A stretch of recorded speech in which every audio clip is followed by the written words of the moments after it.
क्या आपका cheque bounce case सालों से पेंडिंग है? क्या एक्यूज जानबूझकर समन्स रिसीव नहीं कर रहा है और केस लटकता जा रहा है? अब ऐसा नहीं चलेगा, क्योंकि ऑनरेबल सुप्रीम कोर्ट ने संज अबीस तारी versus Kishore S Borkar and others 2025 में एक महत्वपूर्ण जजमेंट देकर सेक्शन 138 एन एक्ट के मामलों की पूरी प्रक्रिया को स्ट्रीमलाइन करने के लिए व्यापक दिशा निर्देश जारी किए हैं। नमस्कार, मैं हूं एडवोकेट गुरजंट सिंह। आज हम इस जजमेंट के की डायरेक्शंस को समझेंगे जो कि चेक बाउंस के केसेस को एक्सपीडियस डिस्पोजल के लिए दिए गए हैं। सबसे पहला और महत्वपूर्ण बिंदु है वो है service of summons. Supreme court ने निर्देश दिए हैं कि समन्स केवल पारंपरिक तरीकों तक सीमित नहीं रहेंगे। अब कंप्लेनेंट द्वारा दस्ती सर्विस भी की जाएगी, साथ ही इलेक्ट्रॉनिक मोड्स जैसे email, mobile text message, WhatsApp text message का उपयोग किया जाएगा BNSS 2023 के एप्लीकेबल प्रोविजंस के अकॉर्डिंग। इसके लिए कंप्लेनेंट को कंप्लेंट फाइल करते समय अक्यूज्ड के संपर्क विवरण एफिडेविट के साथ देने होंगे, और यदि सर्विस का एफिडेविट गलत पाया जाता है तो कोर्ट कार्रवाई कर सकती है। दूसरा बिंदु, एफिडेविट ऑफ सर्विस अनिवार्य किया गया है जिससे फॉल्स सर्विस क्लेम्स को रोका जा सके। तीसरा बिंदु है online payment mechanism. Supreme court ने निर्देश दिया है कि डिस्ट्रिक्ट कोर्ट QR कोड या UPI लिंक के माध्यम से पेमेंट फैसिलिटी उपलब्ध कराए। समन्स में ही ये ऑप्शन दिया जाएगा कि अक्यूज प्रारंभिक स्टेज पर चेक अमाउंट का भुगतान कर सकता है। पेमेंट होने पर कोर्ट सेक्शन 147 एना एक्ट तथा सेक्शन 255 CRP जो कि अब सेक्शन 278 BNSS 2023 के तहत कंपाउंडिंग क्लोजर पर विचार कर सकता है।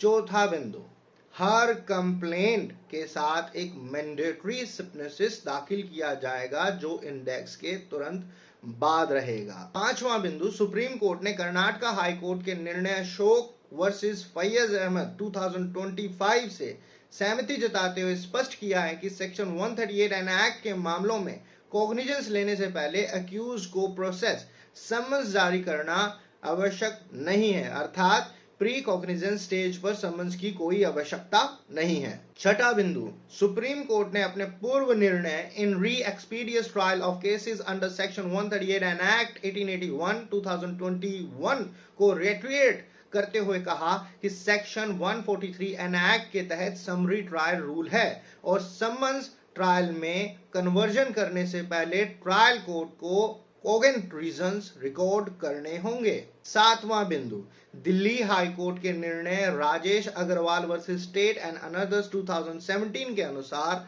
ट्रायल कोर्ट को लिबर्टी दी गई है कि वह पोस्ट कोग्निजेंस स्टेज पर सेक्शन 251 CRPC जो कि अब सेक्शन 274 BNSS 2023 के तहत एक्यूज से प्रारंभिक प्रश्न पूछे, जैसे कि चेक का ऑनरशिप, सिग्नेचर, इश्यूएंस और लायबिलिटी, ताकि डिफेंस स्पष्ट हो सके और ट्रायल को स्ट्रीमलाइन किया जा सके। आठवां बिंदु, कोर्ट को सेक्शन 143A एन एक्ट के तहत प्रारंभिक स्टेज पर इंटरिम कंपनसेशन देने की पावर के उपयोग के लिए भी प्रोत्साहित किया गया है।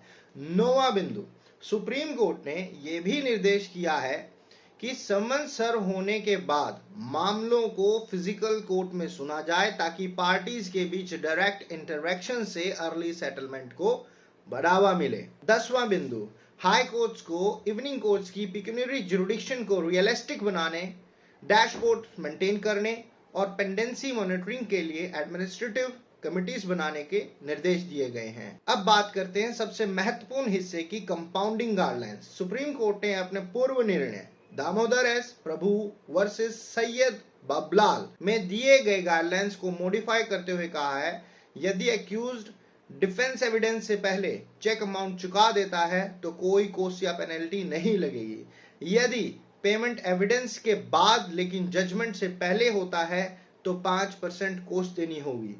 यदि पेमेंट अपील या रिवीजन स्टेज पर होता है तो 7.5% कॉस्ट देनी होगी, और यदि मामला सुप्रीम कोर्ट तक पहुंचता है तो 10% कॉस्ट देनी होगी।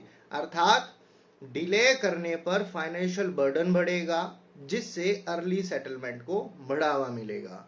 सुप्रीम कोर्ट ने स्पष्ट रूप से कहा है कि सेक्शन 138 एनआई एक्ट का उद्देश्य केवल दंड देना नहीं है, बल्कि पेमेंट सुनिश्चित करना है और चेक सिस्टम की क्रेडिबिलिटी को बनाए रखना है। इसलिए कोर्ट्स को मीडिएशन, लोक अदालत और कंपाउंडिंग को एक्टिवली प्रमोट करने के लिए दिशा निर्देश दिए गए हैं।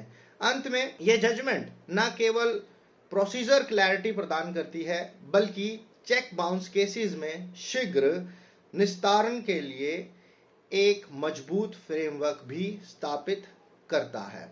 यदि आप सेक्शन 138 एनआई एक्ट के अंतर्गत प्रैक्टिस कर रहे हैं या ऐसे मामलों से जुड़े हैं तो यह जजमेंट आपके लिए अत्यंत महत्वपूर्ण है।